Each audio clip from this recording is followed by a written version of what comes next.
Assalamualaikum warahmatullahi wabarakatuh. Alhamdulillah rabbil alamin. Wassalatu wassalamu ala asrafil anbiya'i wal mursalin nabiyina wa maulana Muhammad sallallahu alaihi wasallam wa ala alihi wa sahbihi ajmain, amma ba'd. Segala puji bagi Allah Subhanahu wa taala, Rabb seluruh sekalian alam, yang telah begitu banyak menganugerahkan nikmat kepada kita. Kesehatan yang Allah beri, mudah-mudahan dapat kita gunakan untuk semakin taat ibadah kepada Allah.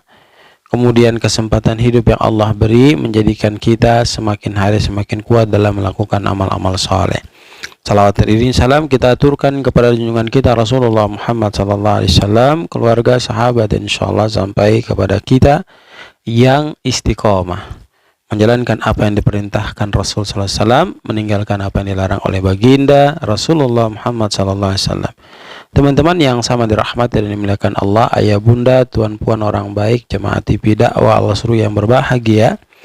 Pada kesempatan kali ini kita masih membahas tentang amalan-amalan yang kalau kita lakukan dia akan menjadi kunci pintu surganya Allah Subhanahu wa taala. Artinya dia menjadi pembuka untuk membuat pelakunya masuk ke dalam surganya Allah Subhanahu wa taala. Dan kesempatan ini kita berada pada part yang keempat ya. Setelah part 1, part 2, part 3 kita sudah jelaskan dengan keadaan yang sama amalan-amalan pembuka pintu surga yang sudah kita bahas. Nah, di kesempatan atau di part yang keempat ini kita akan menyampaikan bahwa dari Abu Hurairah, dia berkata Nabi SAW bersabda, hendaknya kita itu menghafal Asmaul Husna. Ya, siapa di antara kita menghafal Asmaul Husna, kemudian dia terus berzikir dengan Asmaul Husna, dia terus membaca Asmaul Husna, dakhalal jannah, maka dia akan dimasukkan ke dalam surganya Allah Subhanahu wa taala. Sebagaimana hadis dari Nabi sallallahu alaihi wasallam, inna lillahi tis'atan wa tis'ina isman mi'atan illa wahidan man ahsaha dakhalal jannah. Sesungguhnya Allah Subhanahu wa taala itu mempunyai 99 nama yang bagus, yang indah, yang baik. Ya, 100 kurang 1. Maka barang siapa di antara kita dia itu menghitungnya, maksudnya dia mampu menghafalkannya dan dia terus melakukan zikir dengan 99 nama Allah itu, maka dia akan masuk ke dalam surganya Allah Subhanahu wa taala.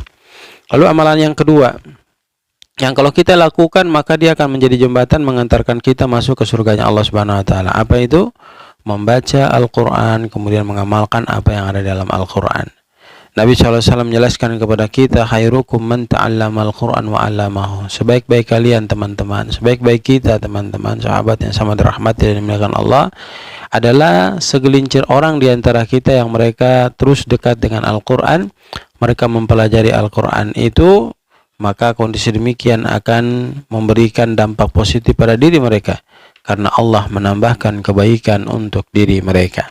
Kemudian dalam hadis disampaikan juga kepada kita, dalam hadis Imam At-Tirmizi, yuqalu li sahibil Qur'an, dikatakan kepada para pembaca Al-Qur'an, iqra wartaqi waratil kama kunta turatilu fid dunya fa inna manzilataka inda akhiri ayatin taqra'u biha.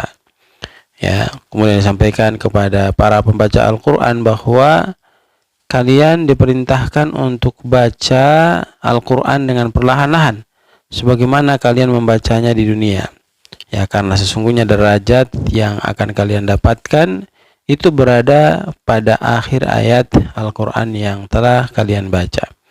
Kemudian teman-teman sama dirahmati dan dimuliakan Allah, pada hadis yang disampaikan Bunda Aisyah radhiyallahu anha mengatakan Nabi sallallahu alaihi wasallam bersabda, alladzi yaqra'ul Qur'an wa huwa mahirun bihi ma'as safaratil kiramil bararah. Ya, siapa yang dia membaca Al-Qur'an kemudian dia pandai memahami makna yang ada dalam Al-Qur'an, dia pandai membaca Al-Qur'an, kemudian dia melaksanakan apa yang diperintahkan Allah dalam Al-Qur'an, apa yang dilarang oleh Allah Subhanahu wa taala dalam Al-Qur'an, maka dia akan bersama para malaikat utusan Allah yang mulia dan penuh dengan ketaatan. Walladzi yaqra'ul Qur'an wa yatata'u fihi wa huwa 'alaihi syaqun lahu ajran. Dan barang siapa di antara kita dia sudah belajar Al-Qur'an namun dia masih membacanya terbata-bata, maka Allah Subhanahu wa taala memberikan kepadanya 2 balasan kebaikan. atau 2 pahala yang Allah siapkan. Lalu lafaz di atas itu terdapat pada Imam Muslim dan Imam Al-Bukhari juga demikian. Ya, ada yang dalam hadis lain dijelaskan wa huwa hafidun lahu.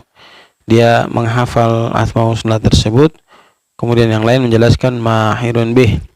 Ya, dia mahir, dia pandai dalam membaca Al-Quran, kemudian memahami apa yang ada dalam Al-Quran dan melaksanakan apa yang diperintahkan Al-Quran, meninggalkan apa yang dilarang oleh Al-Quran. Demikian teman-teman yang sangat dirahmati dan dimuliakan Allah, beberapa kemuliaan yang kita dengarkan dalam pembahasan kita di kesempatan kali ini, yang amalan-amalan mulia itu ketika kita lakukan, maka dia akan menjadi asbab mengantarkan kita masuk ke dalam surganya Allah Subhanahu wa taala. Dan nanti kelak di akhirat, orang-orang yang memperhatikan Al-Quran itu, apalagi dia menghafalkan Al-Quran, maka Allah akan memberikan kepadanya mahkota, kemudian dia akan berikan kepada kedua orang tuanya. Dan ini adalah merupakan hadiah yang sangat spesial, yang sangat luar biasa seorang anak memberikannya kepada ibu pada saat ketika kita berada di kampung akhirat nanti. Demikian, mudah-mudahan memberikan manfaat kepada kita semua. Barakallahu fikum. Subhanakallahumma bihamdika nasyhadu an la ilaha illa anta nastaghfiruka wa natubu ilaik. Billahi taufiq wal hidayah. Assalamualaikum warahmatullahi wabarakatuh.